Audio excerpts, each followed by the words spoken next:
Hello everyone, my name is Jason Masiko and I bring to you this episode once again. It's about real estate. I specialize in commercial, residential and retail real estate. But today, I have this episode about land and I'm to address a few stakeholders that deal in this business. That is, if you're a buyer and you're looking out to buy land, there are things that you should put your attention on. There are things that you should consider as someone that is interested or has an interest to buy property. Another person that I'm going to be talking about today is an agent.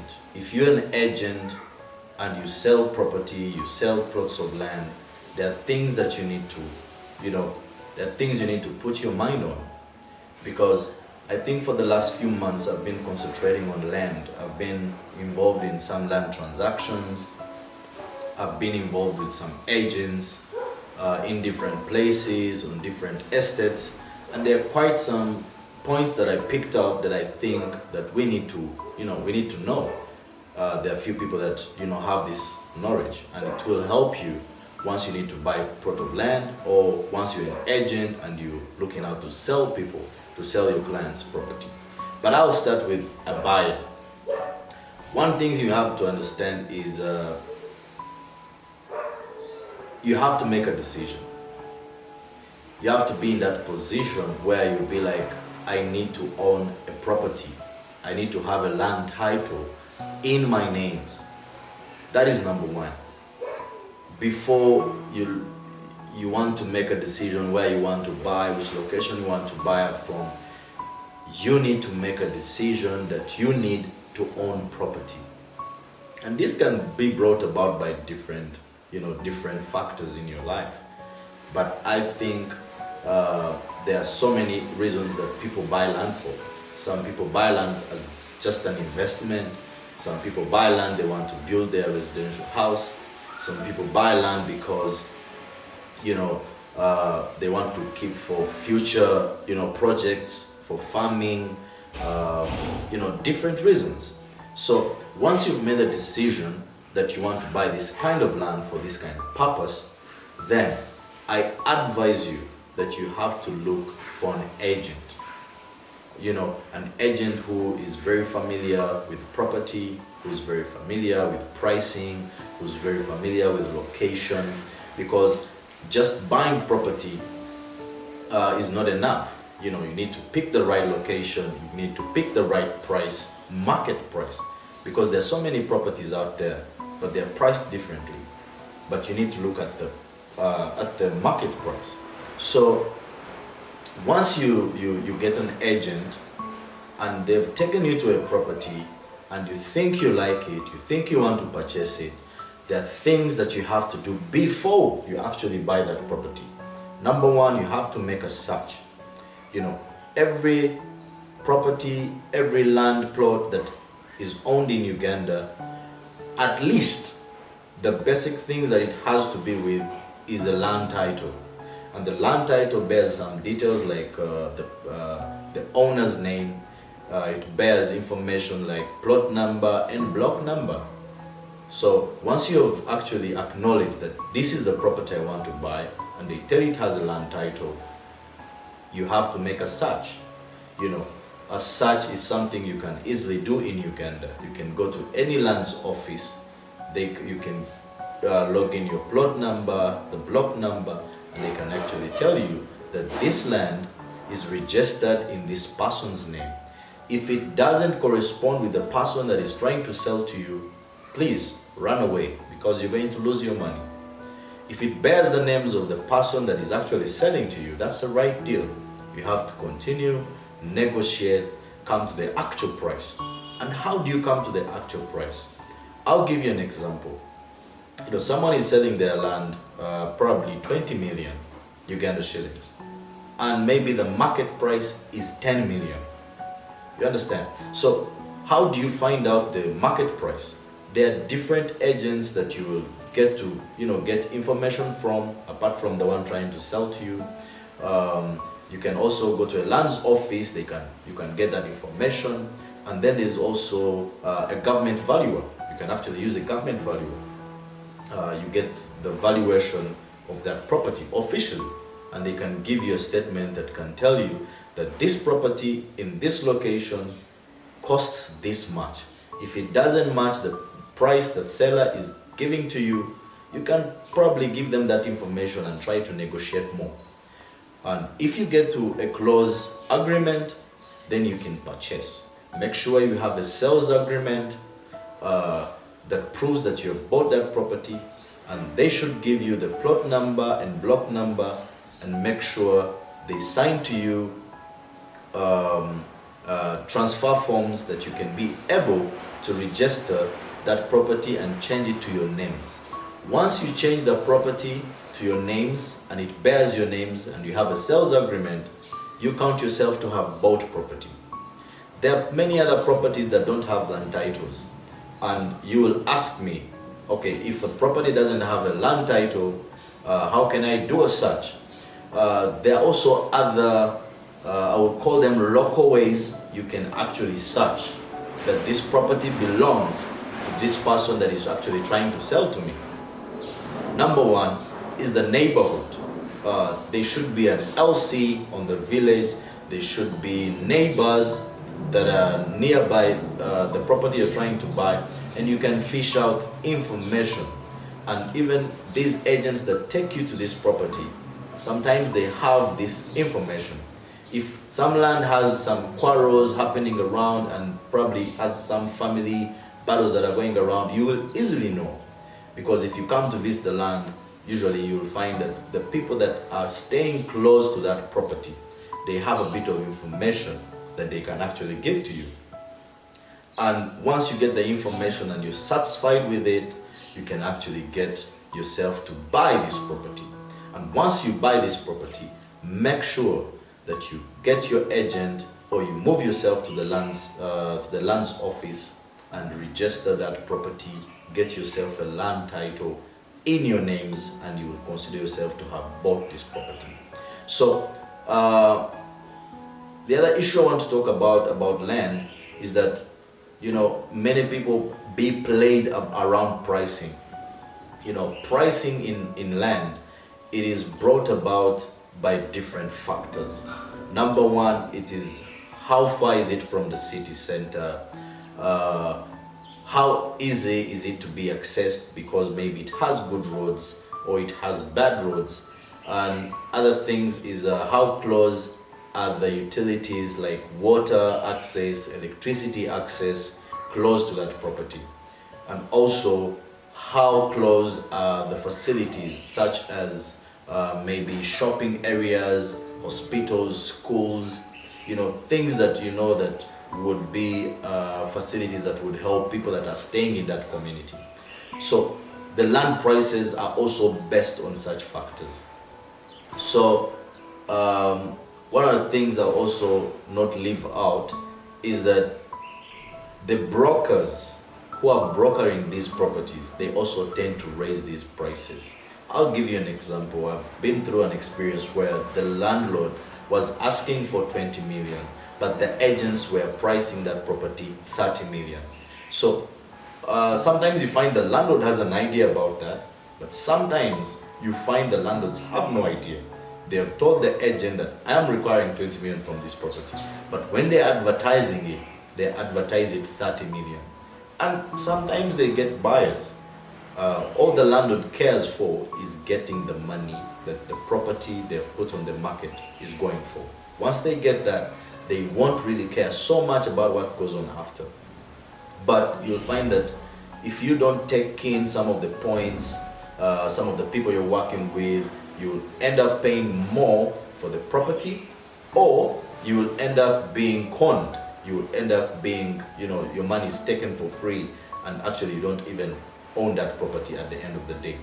Once you've bought the property, like 2 months later or even a week later, someone comes with a land title in their names, you know. So we have those issues. And another thing I'm going to talk about is the agents. You know, if you're an agent and you deal in property, you know, there are things that you need to, you need to work on, in dealing with the clients. Make sure the clients gets all the information they need, from you about the property. If they want access to the landlord, it shouldn't be a problem to get them close to the landlord, to give them a contact of the landlord. Yes, there are fears, there are fears where the buyer gets linked to the landlord and they actually end up closing without you knowing. But if you're the right agent and an experienced agent, you will know how to handle that situation.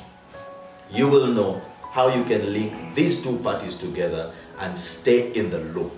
But also not forgetting that we have very, very, very funny clients that you get linked to the landlord and they loop you out because they want to negotiate more, because they know you're going to get a commission, and they loop you out and they end up closing and not even letting you know that they have actually closed the deal. So those factors are there. But if you're an experienced agent and you know what to do, you have a close relationship with your landlord, you have a close relationship with your client, you will have all the information, all the steps all the way. You will know what is going on.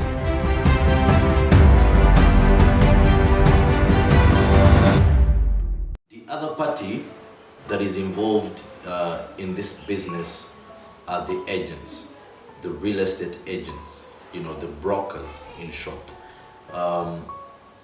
One of the things that you have to understand as an agent is that to have clients trust you, to have clients believe in you, it's being trustworthy, and it's also being legit in everything that you do. Make sure you put at their disposal every kind of information they ask for, even when they don't actually ask for it. It's your job to provide the client all the information you think will help them purchase that kind of property. Number one, give them the information about the area. The client might not ask, what is known in this area, what are the things that attract people in this area, what are the things that, what are the developments that are coming in the future in this area. This is information that an agent should know, that an agent should have researched. And this is the information that if I was a client, I would love you to give me this information, because it helps me make a decision of buying property in this area. If probably there was a road, a bypass or a highway that the government is planning to go through this area, it could help me to determine, there are many people that bought properties, but before they have to displace them because the road is, the road has to pass through their properties. So this is kind of information that an agent should have. You should have at least a 5-year plan for the government that is planning to have in that area. So this helps out clients to make their decisions to buy out property. So make sure that you have provided the right information to the client, the right information to help them out, purchase or help, if they're planning on any developments, doing farming, building a residential house, building a shopping center, all this information helps them make this kind of decision.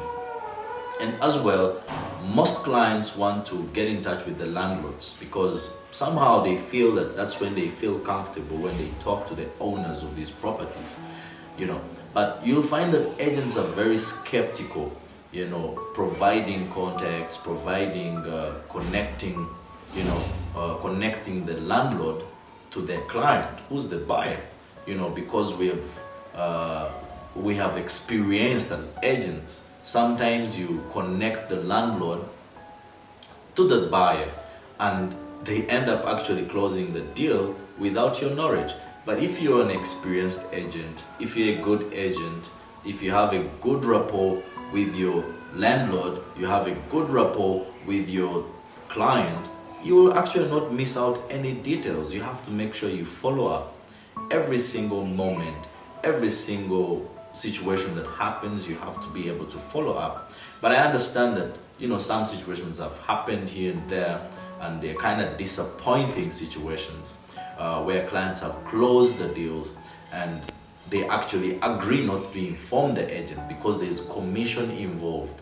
the client negotiated lower and there was not going to be any commission, but they collaborate with the landlord and they end up telling you that actually the guy did not buy, but behind closed doors they actually made the deal, they actually concluded, and you're not in the loop. So such situations have happened. But if you have a good relationship with your landlord, you have a good relationship with your client, or you create that atmosphere, that environment where they're comfortable with you, such scenarios can be avoided.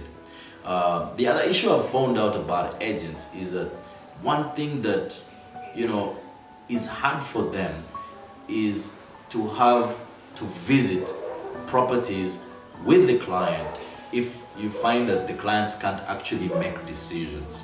You take them to the first property, they say, I'm going to think about it. You take them to the second property another day, and they are going to think about it. You actually take them to about 4 properties, and they are skeptical about, some issues. Maybe location is a problem, and where location is okay, the environment seem a bit local, seem a bit not suiting what they prefer, and sometimes everything is okay, but maybe the price is not okay. So such issues, you find that, when the tension builds up, where they start thinking that probably you're not a serious buyer, the agents still tend to, go low onto you, like even probably maybe avoiding your calls, because most of the time you find some agents, they take care of those costs where you have to visit. Maybe they are driving you in their car, they're footing all the fuel costs, and because they're trying to be professional. But if you don't make a decision, it becomes so hard for the agents as well. So these are things that I also need to tell the agents, that sometimes, yes, you need to be a little bit patient with the client, or you can be able to tell that this is a serious client, this is not a serious client, this is someone that is wasting my time, this is someone that probably is not wasting my time. So out of working out with different clients, you can be able to tell. Actually, from the word go, you can actually tell. Though I will not tell you that it's 100% that you will actually tell that this is a serious buyer or this is not a serious buyer. Yeah. So another thing is that you need, as an agent, to make sure that you have marketed your property, you've marketed your listings very well. Make sure you use your social media handles very well, and put contacts that are available or how they can reach you. Sometimes you find contacts on posters and flyers on social media, but you contact them and probably they are not available, or they are always busy. So have at least multiple numbers on these posters, so that if someone calls one number and it's not available, you can always call another number. But make yourself reachable, make yourself available, that in case someone contacts you, they can easily reach to you. And when they reach to you, please, you need to be polite, you need to act professionally, and that's how, you can end up probably, creating a base of reputable clients that actually can end up closing deals. So that's for the agents, and the other party that is involved in these land transactions are the clients. Now, the clients, if you're an agent there, clients can be good, clients can be bad, clients can be funny, clients can be dramatic sometimes. But you have to learn how to handle each individual the way they come to you. Yeah. But also, I need to give a shout to the clients that sometimes you need to understand that this is a job that someone has, and you need to respect them, and you need to actually not double cross them. Don't need to go back and forth all the time, making decisions, and probably time is money. Time is money. I have a client that took long to decide, on a property, and by the time they was coming serious onto it and they wanted to make payment, the property was sold to another client. They got so mad, they said so many things, like, you're not so professional, we were talking about this, but you're not making a decision. There's a timeline. Once probably you visit the property, there are probably other 10 people that have visited the same property, and I'm talking to them at the same time. But I'll not take sides that, at the end of the day, it's a business. Whoever comes first, whoever makes decision first, you'll find that, they take the property. So also clients, there is that bit of where it's very tiring to work with clients because they're slow at making decisions. Yes, sometimes these deals are not very easy that you can make in one day, make in a second. Sometimes you have to inquire from families. Sometimes you're dealing with married people, they need to make decisions together. Sometimes it's a family that is buying a property, they need to make a decision together. Or sometimes just an individual, but they need to think through their budgets, their finances, and actually come up with a decision. So just to wrap up, what I've learned and what I need to give to you is that once you get to a property that you think you're making a decision to buy, make sure you've done enough research about the property. Make sure you've probably, made sure that it's in the exact names with the person you're dealing with.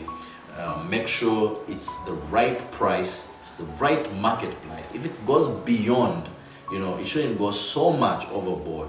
But there are some people that can pay more for the property they actually want for some specific reasons. You find a property is 15 million, is 20 million, but I can pay more 5 million for it because that's what the landlord is asking for. But it's okay for me because I really want that property, and because of what probably I plan to do there, it's the specific and it's the right property. So paying more for property is not something new, but it depends on different reasons, and it depends on the client being okay with it. Like, it's fine, I'm going to pay that kind of money for this kind of property. Yeah.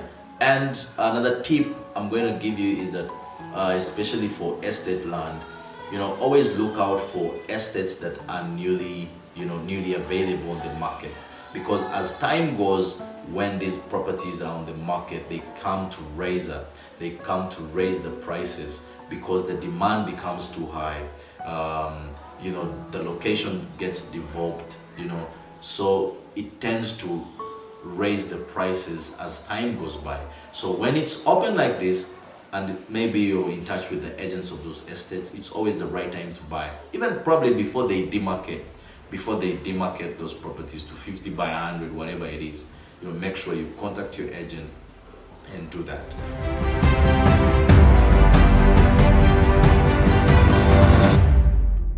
Yes, guys, thank you so much for listening out to me, for hearing out whatever I had to say today about land transactions and all the parties that are involved.